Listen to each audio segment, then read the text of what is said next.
Good evening बच्चों, आज class 9th का हिंदी विषय है और पार्ट नंबर 3 है और ग्राम गीत का मर्मम है।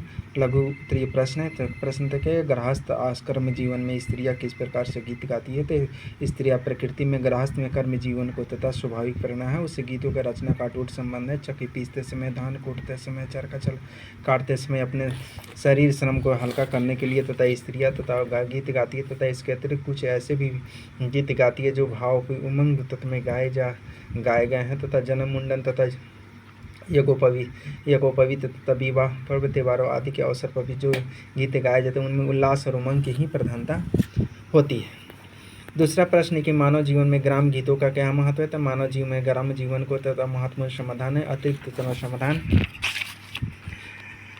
अतिरिक्त समाधान मनोरंजन भी है तथा जैसे चक्की पीसते समय, धान कूटते समय, चरखा चकाटते समय दर्शन में हल्का करने के लिए तथा स्त्रियों के काम गीत तथा यही नहीं अपनी भावनाओं को अभिव्यक्त करने के लिए ग्रामों के गीत मानव जीवन में महत्व का प्रेम, वीरता तथा क्रोध, कर्तव्य आदि करने के लिए इन गीतों को देखो। सबसे पहले यहाँ के काम करते समय जो भी गीत गाया जाता है उससे काम भी सूझ जाता है और शरीर पर जो है यानी कि मेहनत भी यानी नहीं बुझाता है। इसलिए लोग गाँव के जीवन में उसको गीतों को जो है या और उसके बाद गीत से समय से उसका नियम से उसका जो है तमाम समय भी पास हो जाता है।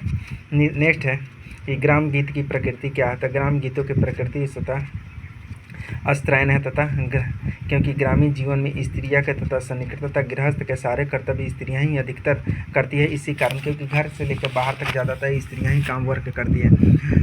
उसके बाद उस गीतों की रचना का अटूट संबंध है। चक्की पीसते समय, धान कूटते समय तथा जैसे श्रम को हल्का करने के लिए यानी कि मेहनत को हल्का करने के लिए स्त्रियों को गीत गाती है। तथा साथ ही जन्म मुंडन तथा योगों पर विवाह पर्व त्यौहार हर चीज़ में अलग अलग जो भी त्यौहार पर्व त्यौहार हर चीज़ में अलग अलग गीत गाए जाते हैं। जिसका अवसर है उसमें स्त्रियाँ स्त्रियाँ द्वारा ही गीत गाए जाते हैं। इससे कारण तथा ग्राम गीतों की प्रकृति के यानी अस्त्रयन ही है। नेक्स्ट क्वेश्चन है यानी कला गीत और ग्राम गीत में अंतर देखो। कला गीत यानी ग्राम गीतों में जीवन शुद्धता और तथा भाव की सरलता का जितना है तथा मार्मिक वर्णन मिलता है तथा कला गीतों में तथा नहीं मिलता था। ग्राम जीवन में अंतर्गत मानवीय जीवन को संस्कार, जन्म, मृत्यु तथा यज्ञ, विवाह आदि के जुड़े गीत तथा कला गीतों तथा अंतर्गत मृत्यु तथा प्रबंध, काव्य के देशों तथा समावेश है। कला जीवन में अत्यधिक संस्कृति तथा प्रकृति से होती है तथा ग्राम जीवन तथा परमता व्यक्ति तथा उच्चवास तथा और वेदना की यानी उद्गीत होता है तथा ग्राम जीवन में जो प्रकृति अस्त्रयन ही वह कला गीत है जो आकर्षण यानी पौरुषपूर्ण हो गई है। नेक्स्ट अगला है ग्राम गीतों में प्रेम दशा की क्या स्थिति तथा पठित निबंध के आधार पर उदाहरण देते हुए समझाइए तथा ग्राम जीवों में भाव का महत्व बढ़ा दे तथा प्रेम ही एक भाव ही है तथा ग्राम गीतों में प्रेम दशा की स्थिति का बड़ा ही बल्कि तथा विरहाल कुल तथा पुरुष, पशु, पक्षी तथा लता को यानी द्रुम सबसे अपनी विलुप्त यानी वियुक्त क्रिया का पता पूछ सकती है तथा कितुक्रु तथा मनुष्य अपने शत्रु का भी पता प्रकृति के नहीं पूछ पाया जाता है। ग्राम गीतों में बहुत से ऐसे वर्णन है जिसका नायिका ने अपने प्रेमी की खोज के में बाघ, सांप, भालू आदि को भी उसका पता पूछती है तथा आदि कवि वाल्मीकि ने बीरा विहल राम के मुख से सीता की खोज के लिए न जाने कितने पशु पक्षियों, पेड़ पौधे आदि से पता पूछवाया है।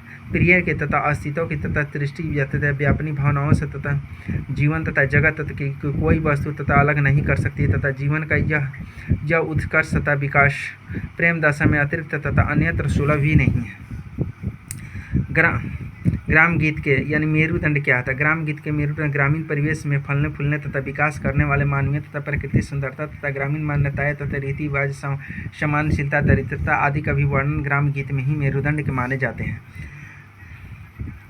अगला है कि ग्राम गीतों में मानव जीवन के किस प्रकृति के चित्रों को वर्णन किए। ग्राम गीतों में मनुष्य तथा साधारण अभिलता, वासनाओं, प्रेम तथा घृणा, उल्लास आदि विवासों को प्रकृति चित्रणों में दर्शाते हुए तथा इन भावनाओं को समाज यानी मानव समाज में तथा अपनी मानव धारणा के तथा अभी से ऊपर नहीं उठ सका है तथा इस हृदय के भावनाओं को प्रकट करने के लिए कहीं कहीं प्रेम तथा वीरता को भी क्रोध सहारा लेता है तथा दूसरा नेक्स्ट क्वेश्चन है कि ग्राम गीत का मर्मम यानी निबंध शीर्षक के लेखक ने मर्मन निबंध में तथा शब्द का प्रयोग क्यों किया है, विचार कीजिए। तथा ग्राम गीतों में मर्मर शीर्षक निबंध में मर्मन प्राण के अर्थ में आता है। जैसा अथवा जो रुधिर का संचार करे वही मर्मन कहलाता है। जिस कारण तथा विषयों पर ग्राम गीतों आधारित है वो ग्रामीण गीतों का मर्मन कहलाए तथा ग्राम गीत पारिवारिक जीवन पर आधारित होता है।